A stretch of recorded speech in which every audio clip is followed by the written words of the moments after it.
সোহাগ মিয়ার লগে আমার একটু মনোমালিন্য বুঝছো, এই কারণে হের কাছে আমি চাই না। তোমার কাছে চাইলাম, এখন দেখো হালকা ধান্দা ফিকির কিছু হইব, খারাপ কিছু না। দেখো চিন্তা ভাবনা করো। ঠিক আছে, কোনো সমস্যা নাই। আপনার যখন যা মাল লাগে খালি কইবেন, মালিকে যখন না থাকবো তখন আইবেন আর মালটি লয়ে যাবেন। তাহলে আমি একটু পরে যাইতেছি, আমার 2টা মাল লাগবো। হ্যাঁ ঠিক আছে, আইসেন, আমি যাইগা। সোহাগ মিয়া, এবার দেখো কাটা দিয়া কিভাবে কাটা তুলি। তোমার এই মালগুলা নতুন, এটি একটু মুইসা পিছনে সাজায় রাখো। হ্যাঁ, আমি একটু ব্যাংকের তাইলাম।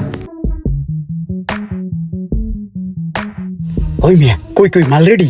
আইসেন আপনি? আপনার অপেক্ষা বসেছিলাম। মালিক এই মাত্রই বাইরেছে। এই লন আপনার মাল লন, ধরেন ধরেন। ঠিক আছে ভাই, আমি কাটতে পড়ি। ঠিক আছে ভাই, যান যান যান যান যান, যাতে যান। ওস্তাদে দেখলে আবার সমস্যা হয়ে যাবে।